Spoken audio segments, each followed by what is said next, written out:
सलाम, नमस्कार साथियों। हम सबको याद होगा, आज मैं आपसे जिस बारे में बात करना चाहता हूं वो विषय है बिल्कुल जब लॉकडाउन का एक शुरुआती समय था। हम सबको सरकार से ये आदेश मिले थे कि बस अब देश लॉकडाउन की स्थिति में जाने वाला है और इस देश में लॉकडाउन लगने वाला है। तो उसी वक्त पूरे राष्ट्रीय मीडिया में हमने एक मुद्दा देखा था जो कि बहुत हाईलाइट किया गया था, जिसका प्रसारण जिसका बहुत तेजी से किया गया था। वो जमातियों पर उन्होंने इल्जाम लगाया था कोरोना वायरस को फैलाने का, और उसके वो द्वारा हमने देखा था कि देश के अंदर नफरत को फैलाया गया था, जो कि एक राजनीतिक सोच की चाहत थी, उसकी रणनीति थी, और उसका सहयोग दिया भारतीय मीडिया ने एक साठगांठ करके। दोनों ने इसके द्वारा, इस झूठे इल्जाम के द्वारा एक नफरत फैलाई, एक देश के अंदर ऐसा माहौल बना दिया जिससे कुछ लोगों की राजनीतिक रोटियां सिक सकें और मीडिया की टीआरपी बढ़ सके। इस देश के जो पिलर है, इस देश की जो एकता है, अखंडता है, उस पर उन्होंने एक हमला किया। और हाल ही में हमने देखा है कि महाराष्ट्र हाईकोर्ट ने उस केस पर लेकर जमातियों पर एक फैसला सुनाया और उस पर उन्होंने कहा है कि यह सरकार की विफलताओं को छुपाने की वजह से जमातियों के सर पर कोरोना वायरस का टीकरा उन पर फोड़ा है।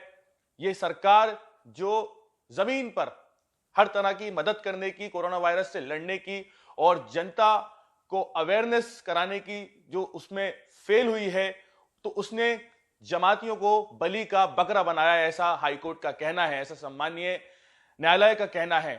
और दोस्तों, ये वीडियो बनाने का मकसद मेरा किसी को सपोर्ट या किसी के पक्ष में बात करने का नहीं है, लेकिन मैं अपने देश, एक सच्चे हिंदुस्तानी होने के नाते, इस देश में एकता अखंडता चाहने के नाते मैं ये बात कहना चाहता हूं कि हमें और आपको आज इस वातावरण में, इस माहौल में बहुत संभल कर, बहुत सोच कर चलने की जरूरत है।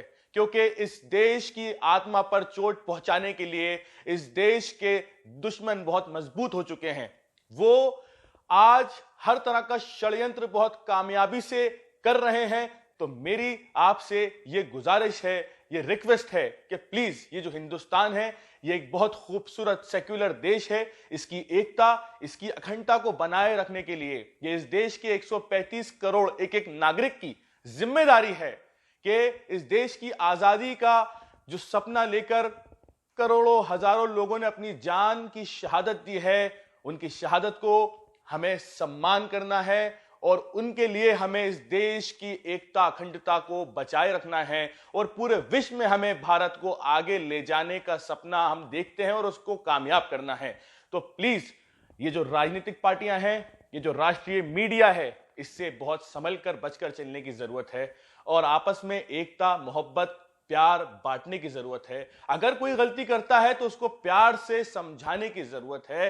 कानून के दायरे में रहकर उसका पालन करने की जरूरत है। मेरी आप सबसे यही गुजारिश है कि इंसानियत का ख्याल करें और प्यार को फैलाने का प्रयास करें। हमने इतिहास में भी देखा है, हमने बापू हमारे गांधी जी को देखा है कि हम प्यार से ही सब कुछ जीत सकते हैं, प्यार से ही हम सब कुछ बदल सकते हैं।